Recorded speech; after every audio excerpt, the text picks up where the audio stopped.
Je bénirai l'Éternel en tout temps. Ses louanges seront toujours dans ma bouche.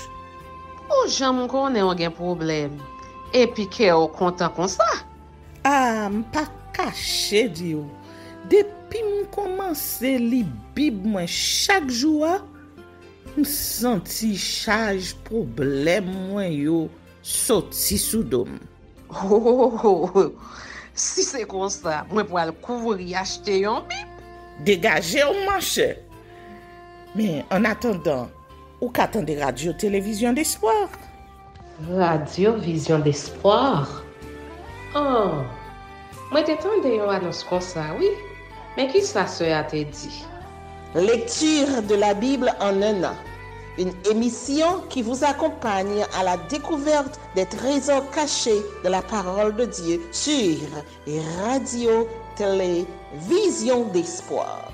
Chaque jour de 11h à 11h30 du matin, excepté mercredi 5h30, 6h de l'après-midi, samedi 7h30, 8h du matin, avec les sœurs Chantal Saint-Hubert, Claude Louis Orisma et votre servante Maudeline Maurice Hilaire.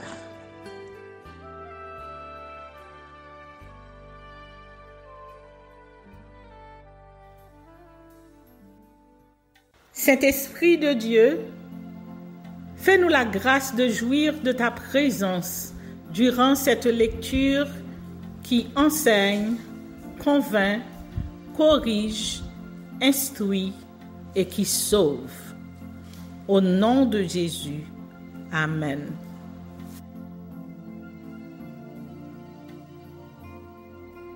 Exode, chapitre 17. Murmure à Réphidim, le rocher d'Horeb.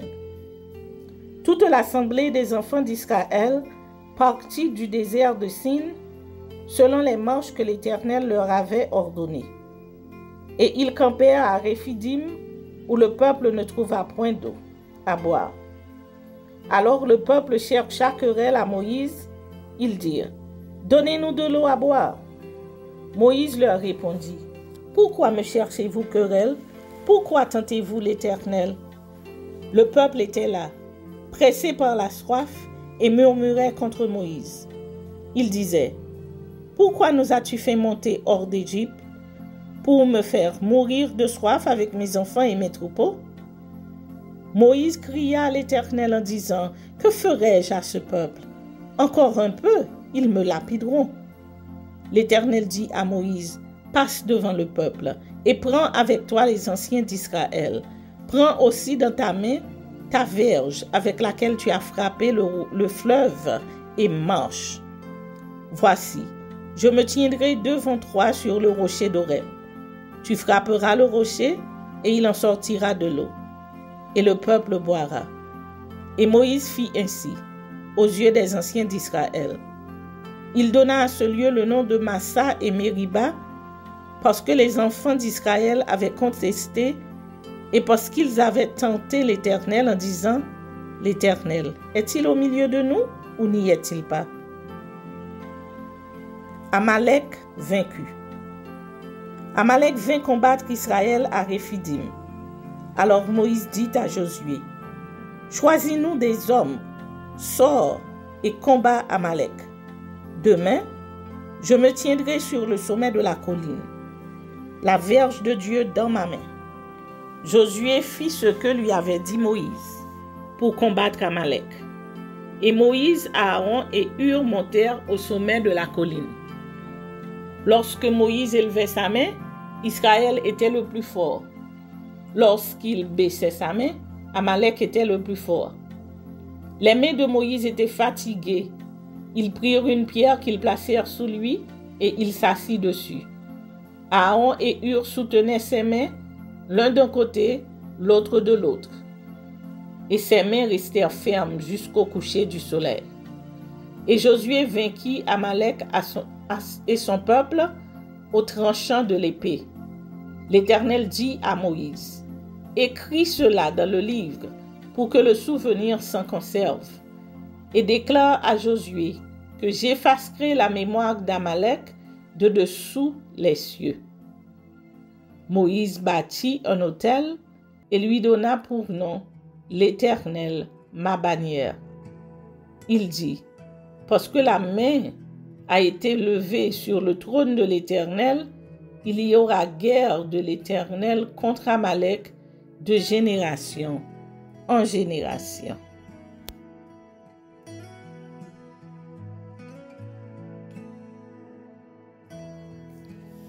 Exode, chapitre 18. Visite de Jéthro à Moïse. Jéthro, sacrificateur de Madian, beau-père de Moïse, apprit tout ce que Dieu avait fait en faveur de Moïse et d'Israël, son peuple. Il apprit que l'Éternel avait fait sortir Israël d'Égypte. Jéthro, beau-père de Moïse, prit Séphora, femme de Moïse, qui avait été renvoyée.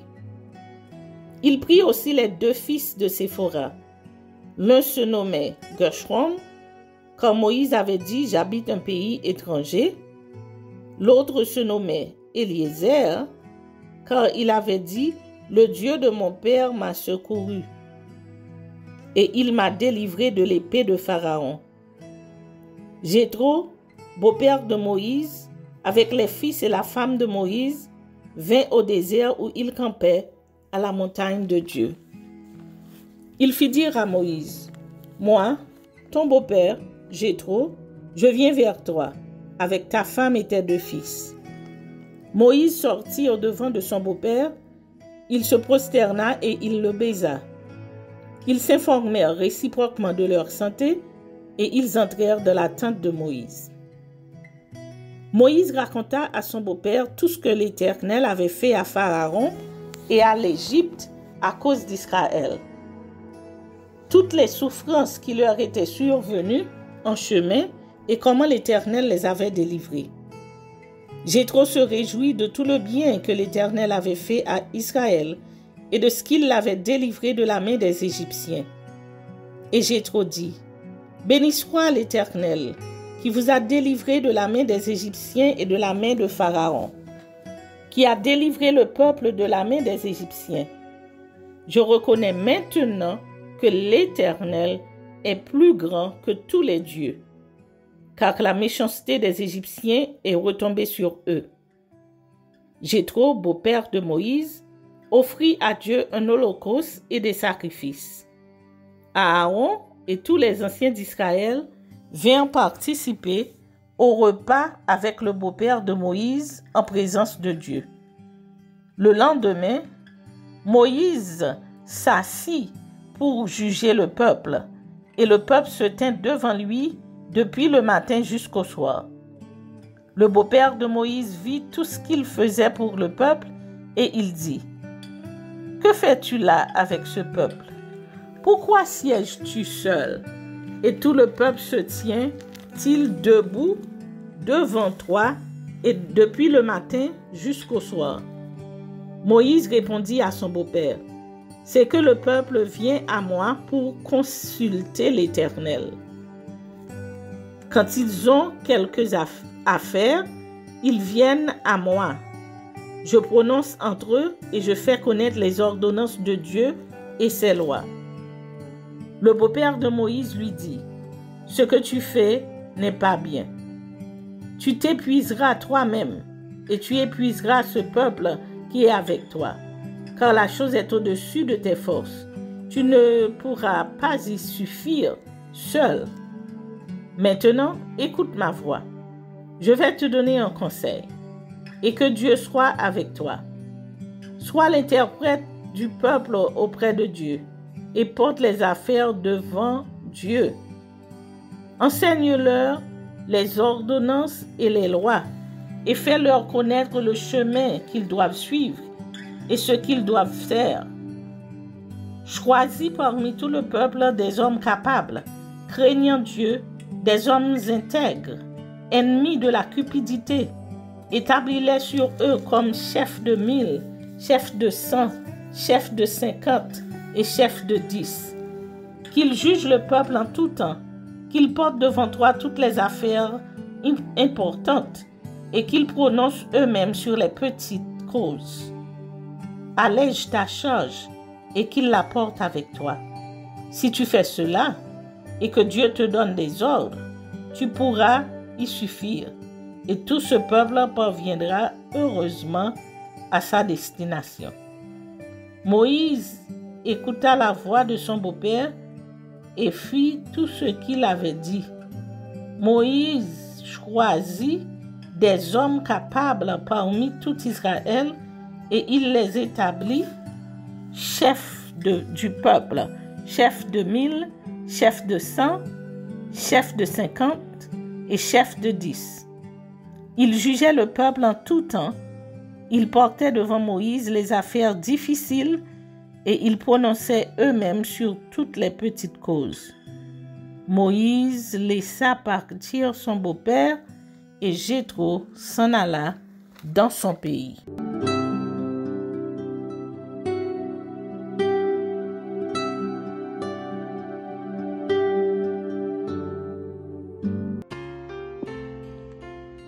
Psaume chapitre 84 au chef des chantres sur la guitite des fils de Corée.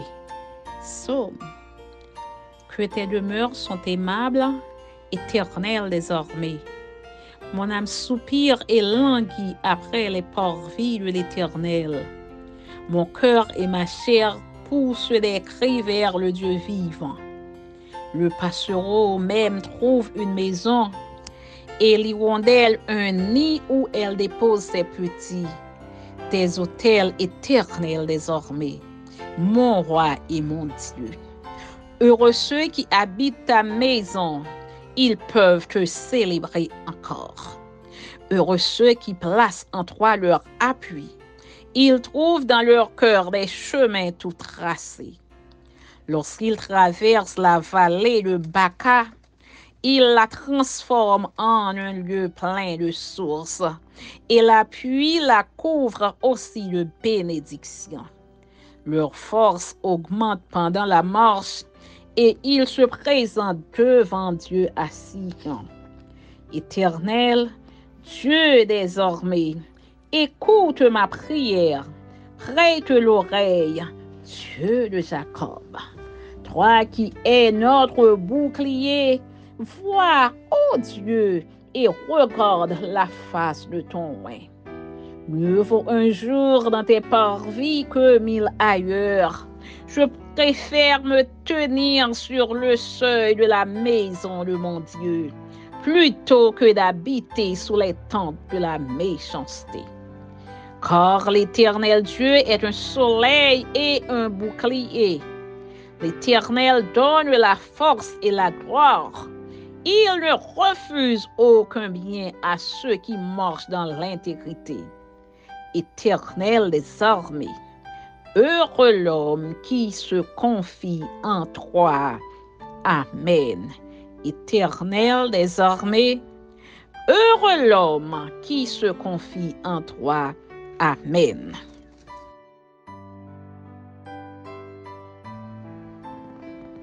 Psaume chapitre 85. Au chef des chantres des fils de Corée, Psaume.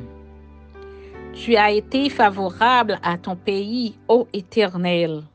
Tu as ramené les captifs de Jacob. Tu as pardonné l'iniquité de ton peuple. Tu as couvert tous ses péchés. Tu as retiré toute ta fureur. Tu es revenu de l'ardeur de ta colère. Rétablis-nous, Dieu de notre salut. Cesse ton indignation contre nous. T'irriteras-tu contre nous à jamais? Prolongeras-tu ta colère éternellement?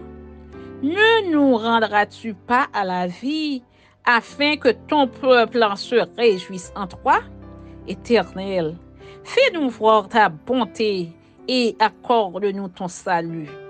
J'écouterai ce que dit Dieu l'Éternel, car il parle de paix à son peuple et à ses fidèles, pourvu qu'il ne retombe pas dans la folie. Oui, son salut est près de ceux qui le craignent, afin que la gloire habite dans notre pays.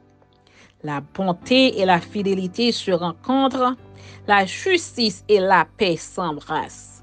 La fidélité germe de la terre et la justice regarde du haut des cieux. L'Éternel aussi accordera le bonheur et notre terre donnera ses fruits. La justice marchera devant lui et imprimera ses pas sur le chemin. Amen.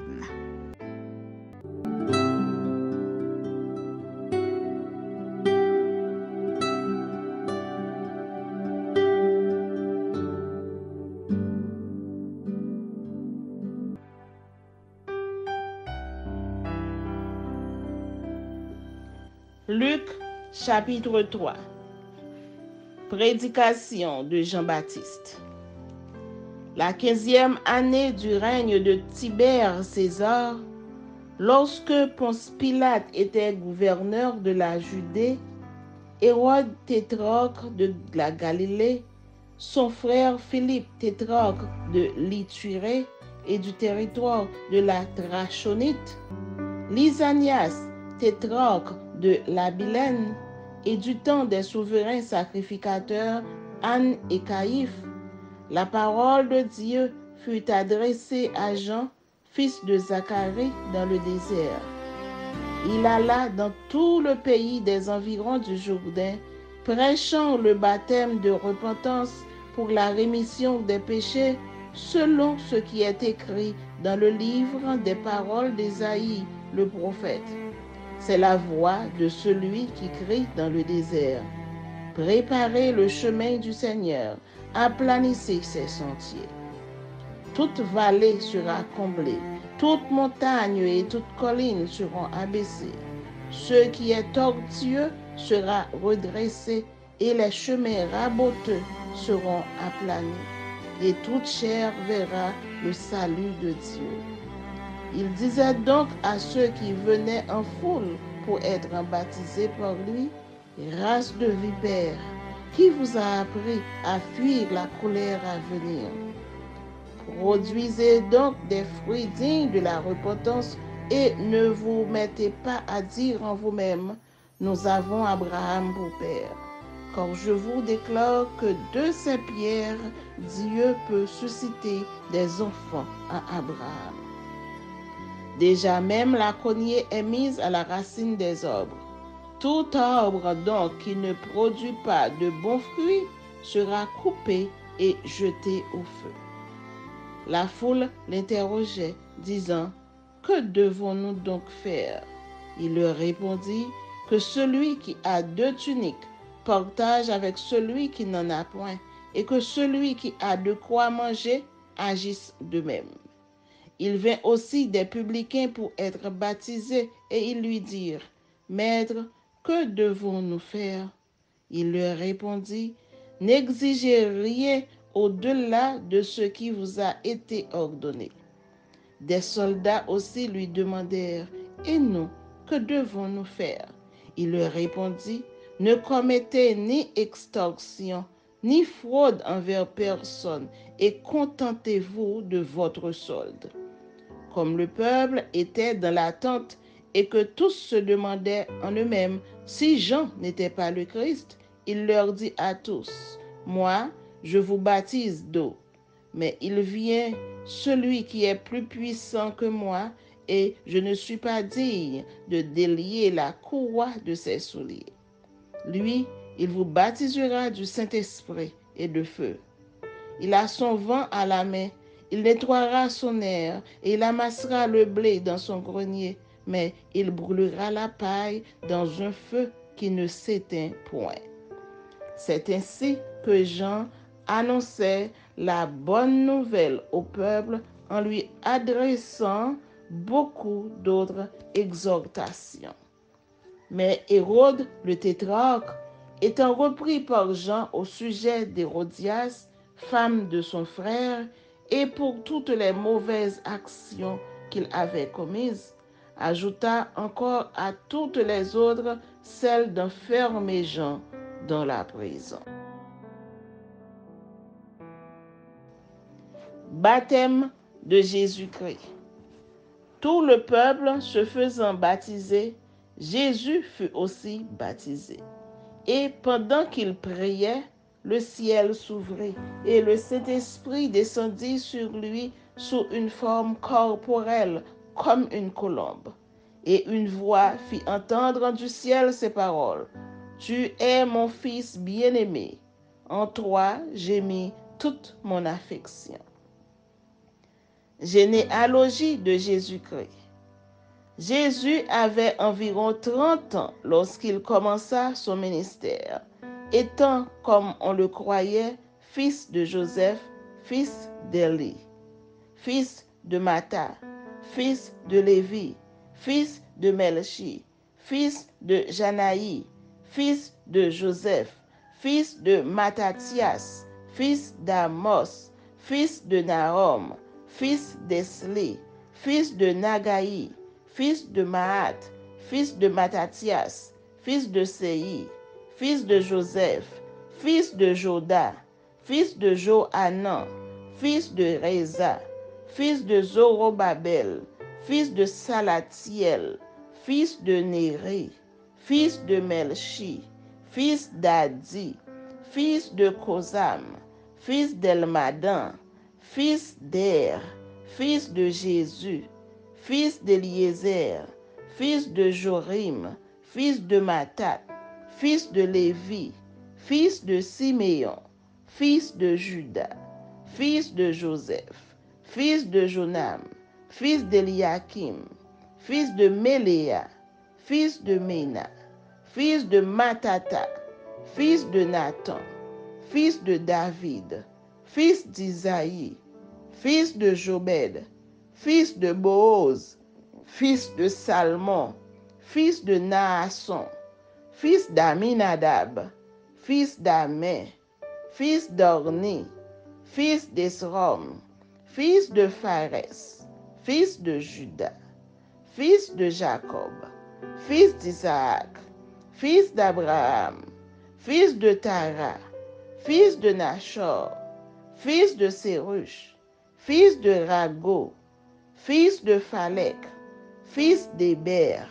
fils de Salah, fils de Caïnam, fils d'Arphaxad, fils de Sem, fils de Noé, fils de Lamèche, fils de Mathusala, fils d'Enoch, fils de Jareb, fils de Maléléel, fils de Caïnan, fils d'Énos, fils de Seth, fils d'Adam, fils de Dieu.